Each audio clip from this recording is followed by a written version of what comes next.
Good morning, friends. Today we'll be starting our lecture 4 where we will be seeing the simple strain.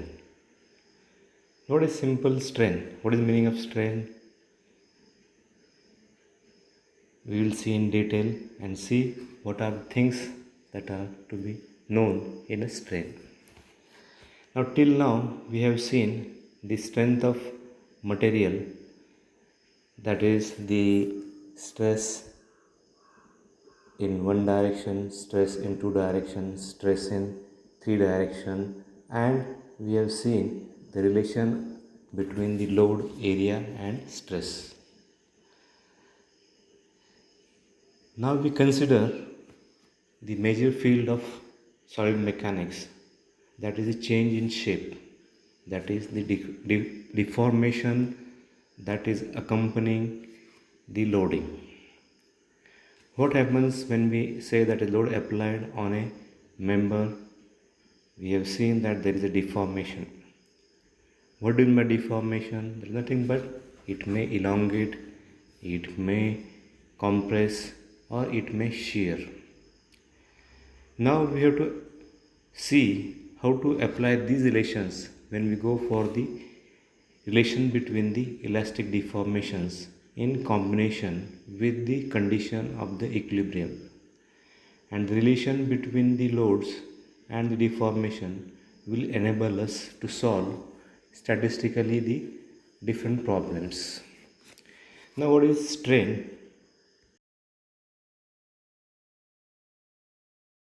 What is strain?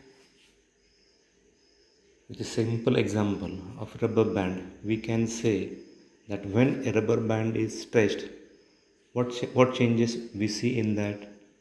We see there is a change in length. The length increases.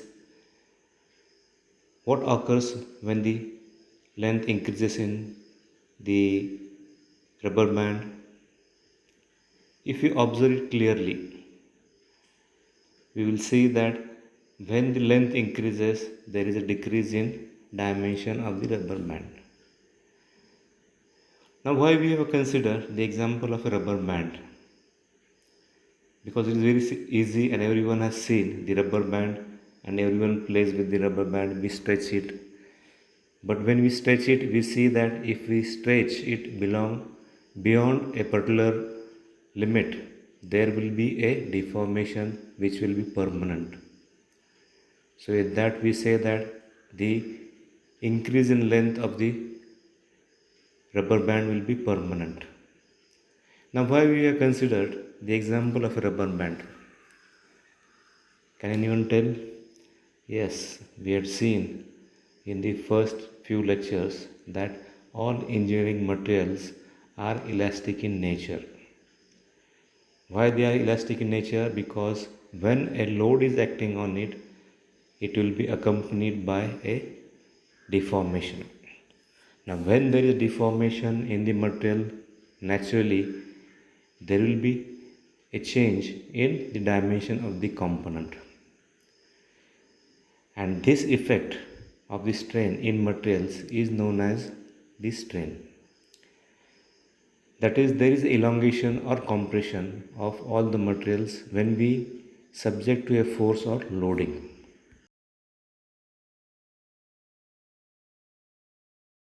So we can define strain as a change in length over the original length.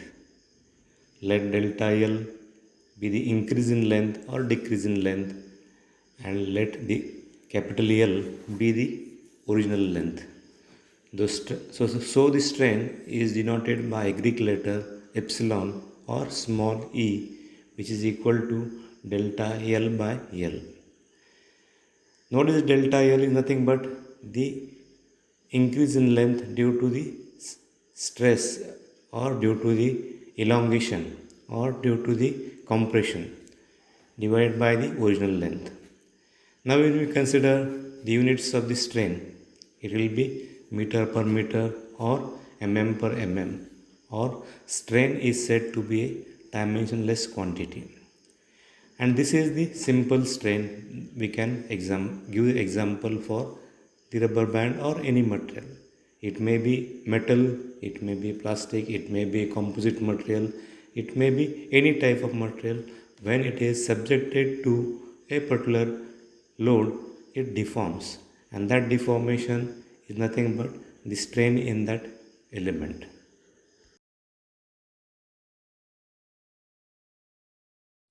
Now we can take a review of what basics we have studied in the previous lecture. In the first lecture, we had seen what are the type of forces. In that, we can say the point load, gradually applied load, suddenly applied load, impact load, varying load, UDL. Now, these are the terms that we will be using when we go for, that is the unit 1 to unit 6, we can say. But we have to see these are the basic things. What is the point load? Is nothing but a concentrated load acting on an element. Gradually applied load means the load goes on increasing with respect to time. What is suddenly applied load? Suddenly applied load is nothing but a sudden force that is acting on an element. Then we have the impact load. Impact load, what is the example of impact load can be given is, that is sudden failure or sudden fall of a weight from a particular height will be a impact load. We conduct experiments for this all types of loads. Then we have, that is the varying load. It may be uniformly increasing load or uniformly decreasing load. And we also have the UDL, that is the uniformly distributed load for a particular span of the particular. So these are the standard type of the forces that will be acting on an element. We will see when we go for the details in the unit presentations. Then the second point that we have seen, the difference between the statics and dynamics and solid mechanics, or the strength of material. The difference between the two, statics and dynamics, we are considering the body as rigid, whereas in solid mechanics we say that all engineering materials are elastic in nature and they deform when subjected to any load, and we have to see that deformation should be within the elastic limit and should not cause the failure of the component. Then we have gone for the force analysis. We have gone through the details how the force are, we can say, calibrated, or how the forces are resolved to a particular, that is body acting on a. So with the example of arbitrary body, we have seen if n number of forces acting on the element, we are seeing that the some of the forces get nullified and only few forces will remain, that will be the cause of the change in dimension for the element. Why we are considering n number of forces? Because most of the mechanical elements will be subjected to multi-dimensional forces. But for our simplification, we have seen that we are considering one-dimensional, two-dimensional and three-dimensional forces acting on the body. 1D means the in x direction, 2D means x and y direction, and 3D means x, y and z direction. We have also seen that if you go increasing the number of dimensions, that is 1D, 2D, 3D, the complications of the calculation of the forces is more. So for that we have seen that usually we will be solving the problems only for the 1D and 2D to understand the basic concepts of the stress and strain. Then we had seen what is the effect of the forces. In that case, we have seen if the force is coming out from the body which tries to elongate, we say it is a tensile force, and that causes the tensile stress. Similarly, when we say the force is going into the body, it tries to compress the body, so there is a decrease in diameter, decrease in the length, and increase in diameter may be there. So in that we have seen that it will be a compressive force. Now in both the cases, tensile and compressive, the loading is considered to be passing through the axis.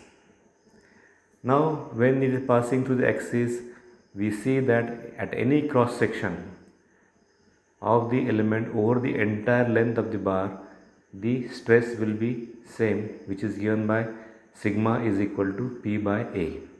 Sigma suffix T gives the tensile stress, sigma suffix C gives the compressive stress. Then we are seeing the shear stress. When the force is parallel to the axis or parallel to the surface, then we say that it is a shear stress. Now this is we can say that is shear stress with example of a simple rivet. We have seen what is the shearing force that is acting on the element. Here also the shear stress is denoted by tau and is also given by P by the cross sectional area, where P is the load acting on the element and A is the area for the element.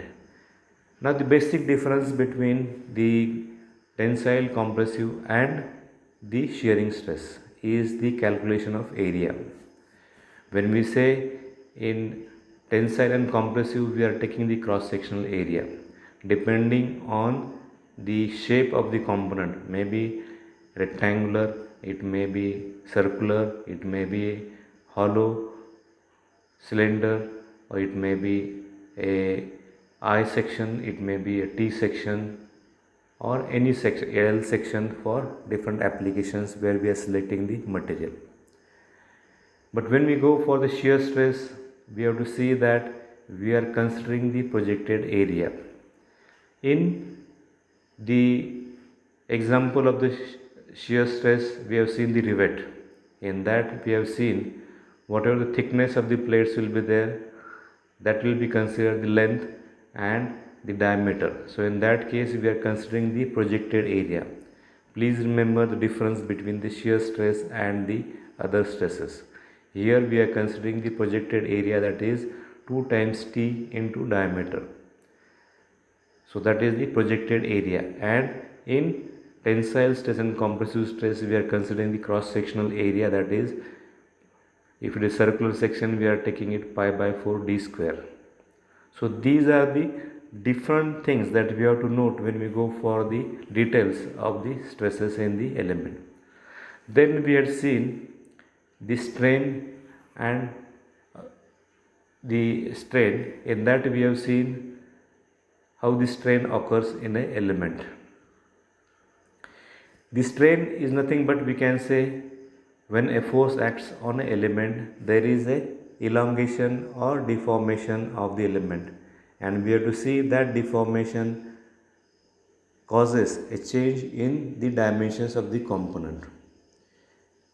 Now in detail we will be studying in the next unit. When we go for the unit 1, we will be seeing what are the applications of these particular, that is the basics in the unit 1 when we go for the calculation of stress and strain using the different laws that we have studied in, or the different principles that we have studied in the applied mechanics.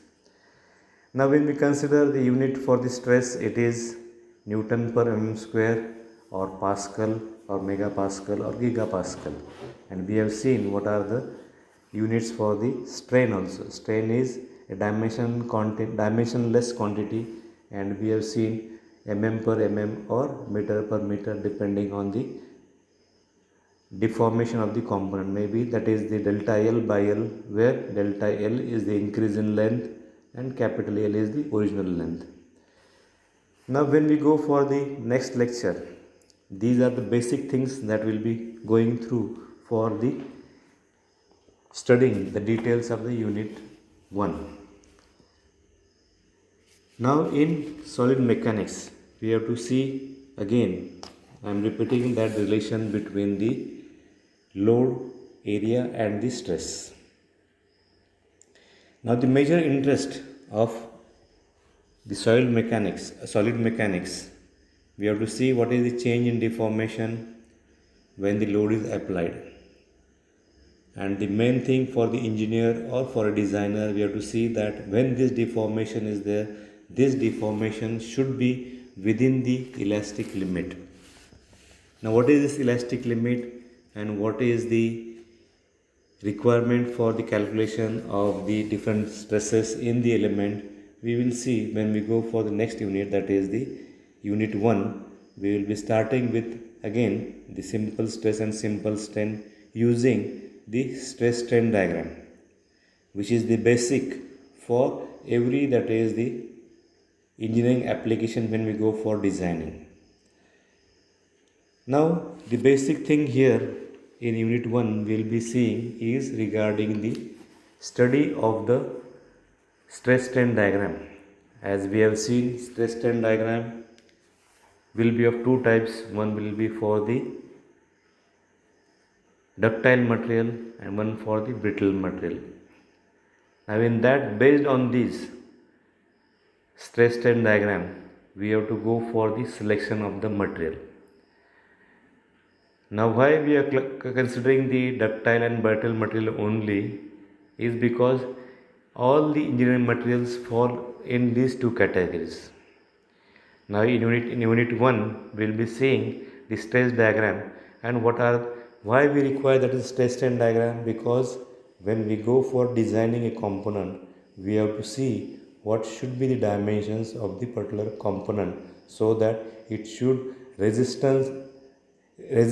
the load that is acting on it. So with that, we will see that is the stress strain diagram in the next lecture and see what are the basics required for that. Now, when we go for the stress strain diagram, again there are some basic assumptions. In every engineering derivation, we go for the assumptions. Why these assumptions are done, or why we go for the assumptions in any derivation? It is very important that to simplify the derivation, maybe in each of the unit we will be seeing some derivations will be there in the torsion, there will be in bending stress, it may be in the your twisting, it may be your shearing stress. We have to derive and we make some assumptions. Why these assumptions are there? Because these are the basis for designing the component, and whatever the assumptions we are doing, it is based on the properties of the material that we are going to select. So what properties we are going to select will be, again, if you go back, I told how to select the material. We select the material from the design data handbook, which is required throughout your engineering, which will be a guide to you for selection of the material for various applications. There are different applications. If you refer the design data handbook, if you just read the particular, that is the index, you will see what are the mechanical components that we have to study in detail for your mechanical engineering.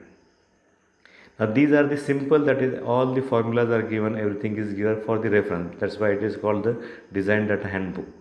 And we have to see all the properties of the material, the criteria for selection, even for the that is the use of the design data book for the various applications. It is not limited to the solid mechanics of strength of material.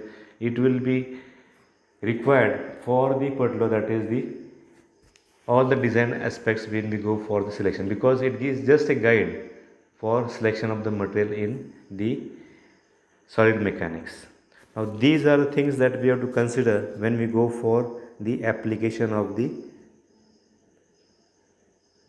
element. When we start the next unit, we will be seeing what is the stress strain diagram, how it is applied, what is the, I think you have studied the Hooke's law, and what are the different positions in the stress strain diagram, which are the criteria for selection of the material for any application.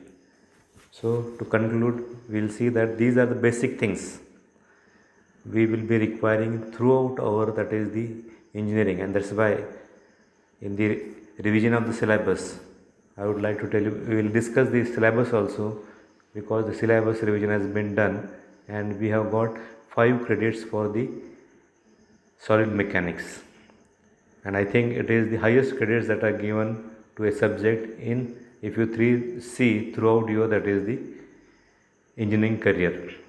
So we will see in detail also the syllabus and then go for the test and diagram. Thank you.